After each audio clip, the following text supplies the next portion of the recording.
Vamos juntos, patriotas! Você vai assistir agora a um dos momentos mais vergonhosos para a Globo News em 2025.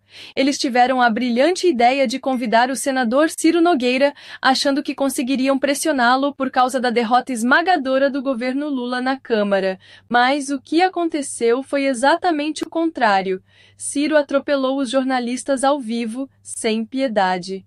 A tentativa da Andréa Sadi de conduzir mais uma entrevista enviesada virou uma verdadeira aula de política e um recado claro. O povo brasileiro está cansado de um governo que só pensa em aumentar imposto. E o mais absurdo foi ver jornalistas tentando, de forma sutil, empurrar a culpa no Congresso por uma responsabilidade que é do presidente da República. É inacreditável, mas antes de mostrar o momento em que a Andréa Sadi leva uma verdadeira aula do senador Ciro Nogueira, você vai ver o surto ao vivo da Daniela Lima depois de mais uma derrota do desgoverno que ela tanto defende. Eram coisa de 11 horas da noite quando começou a ser possível conversar com os integrantes do primeiro escalão que estavam com o presidente da República. Os ministros de Lula veem o Congresso sabotando claramente 2026, numa aliança da centro-direita com a elite financeira para viabilizar um nome, para tornar a escolha de Tarcísio de Freitas, o governador de São Paulo, favorito do mercado, como a escolha mais viável para enfrentar o petista em 2026. A avaliação exposta a Lula ontem é a de que o Congresso, de fato, já se provou inconfiável, de que talvez ter devotado tanta confiança, em especial ao presidente da Câmara, tanto que o Valdo vai detalhar isso daqui a pouco, vai falar hoje primeiro com o Davi Alcolumbre, com quem ele tem uma boa relação há anos, para depois falar com o Hugo Mota. Já o Valdo entra nesse assunto. Os ministros disseram, olha, o que eles estão fazendo não é estrangular o orçamento de 2025, implodir o orçamento de 25, eles vão implodir o orçamento de 2026. E o que é que se quer neste ambiente, presidente? Inviabilizar a reeleição desde já. Lula, e aí eu trago um segundo aspecto, dormiu convencido desta tese. Recebeu um telefonema de um de seus líderes no Congresso Nacional. O telefonema era, presidente, o que o senhor quer que eu faça? Pinto para a guerra ou tento acalmar? Lula disse a ele, para mim, basta. Não precisa ofender ninguém, gritar com ninguém, xingar ninguém, mas basta. Não dá para a gente se abaixar tanto a ponto de ficar exposto. Luiz Inácio Lula da Silva foi dormir ontem, como eu disse, consciente de que a base que ele tentou atrair com ministérios para o seu governo já desembarcou. A votação, a derrubada do IOF, não foi um fim em si mesmo. Ela representa, para o petista, até, digo, a noite de ontem, uma ruptura da centro-direita com o projeto de Lula à reeleição. De pautar o IOF sem avisar o governo e impor essa derrota histórica ao governo Lula. Foi um rompimento do Hugo Mota com o governo? Não, André, boa tarde a todos. Eu não vejo dessa forma, André. Isso aí foi a consequência de uma situação que foi criada há cerca de 30 dias atrás, quando o governo, mais uma vez, aumenta a carga tributária do nosso país. E desde aquela época ficou sempre a expectativa do Congresso receber, como contrapartida, um corte de despesas no nosso país. Enfim, e nós chegamos no limite. As lideranças não foi uma decisão só do Hugo Mota, foi uma decisão do Congresso como um todo, seja os líderes da Câmara, seja os líderes do Senado, o seu presidente do Senado, e de darmos um basta nessa situação que nós não podemos, em hipótese nenhuma mais, aumentar a carga tributária do país a cada 37 dias. Isso é inadmissível, principalmente em um país que tem carga tributária de primeiro mundo e serviços de terceiro mundo. Isso é um recado claro que o Congresso Nacional quer dar ao governo federal. Mas por que, na visão do senhor, a minha pergunta é mais em relação ao timing, né? Porque é uma semana de São João, dificilmente a gente vê tanta movimentação no Congresso assim, muito enérgico na semana de São João. Por que nesta semana, na visão do senhor, o Hugo Mota decidiu pautar a derrubada do IOF? O que aconteceu? Acho que porque nessa semana ela chegou no consenso com o Davi. Não adiantava nada a Câmara aprovar sem ter sintonia com o Senado Federal, e foi o que ocorreu. O senhor falou assim, o que a sociedade quer, que a sociedade quer e o que os parlamentares querem. A gente perguntou sobre cargos. O que exatamente os parlamentares querem do governo, senador?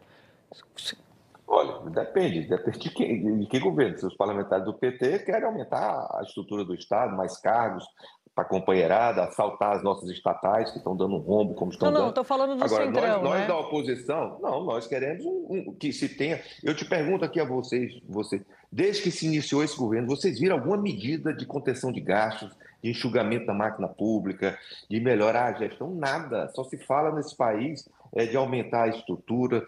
Nós temos hoje um foco completamente errado Mas o quanto dessa a concessão de serviços, de benefícios que não se pensa mais, se orgulha no Brasil, André, de nós termos alguns estados como o meu, fruto de 20 e tantos anos do PT, de termos mais Bolsa Família do que carteira assinada.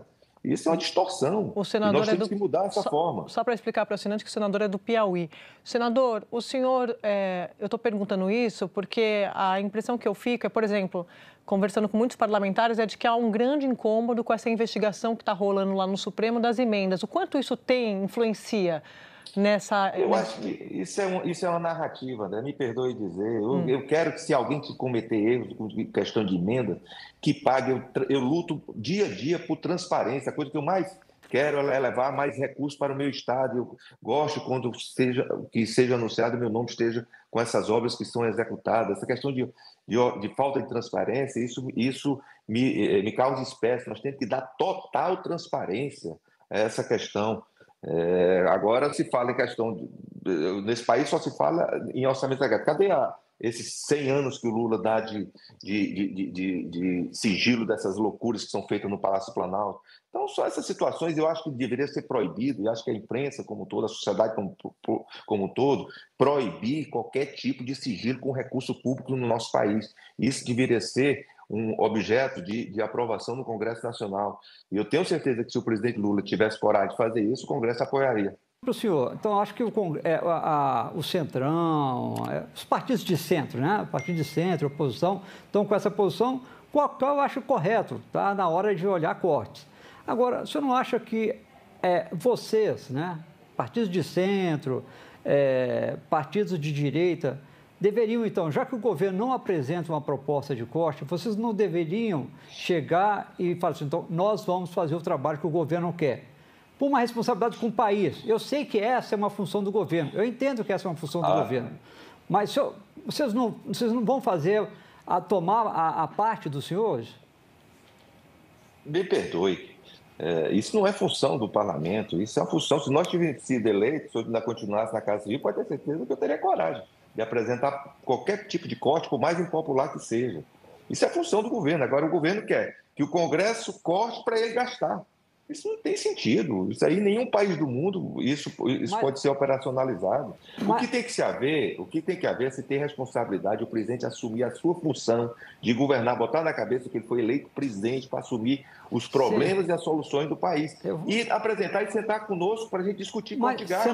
Senador, por exemplo, vocês não poderiam sugerir um corte de 10% nas emendas parlamentares?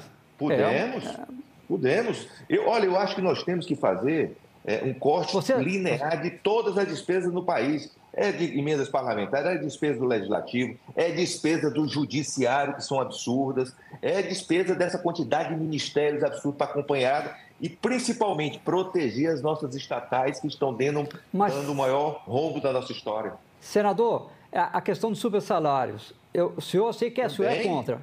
A questão do supersalário. Eu cobro todo dia. O senhor cobra, mas colegas do senhor, de partidos de centro, de partidos da direita, não aprovam essa medida. O senhor sabe disso. Não aprovam essa medida. Se for colocado, nós cobramos. Mas já foi colocado. Senador. Se for colocado, cobramos lá na CCJ todo dia que o relator entregue esse relatório, que a gente vote uma vez por outro. Agora, esse país hoje, infelizmente, é sequestrado pelas corporações que tem esse lobby absurdo no Congresso. Nós teremos que votar essa questão, deve ser a prioridade número 1 no Congresso, essa questão de supersalário no país. Eu acho que as pessoas as pessoas, nós temos que exigir, isso devia ser uma campanha número 1 também da própria mídia de cobrar que isso seja votado. Mas hoje, no momento em que o Congresso tem tanto poder, e tem poder realmente, né, por conta das emendas, tem muito poder, não está na hora do Congresso também assumir um pouco de responsabilidade no trato das questões fiscais? Você não acha isso?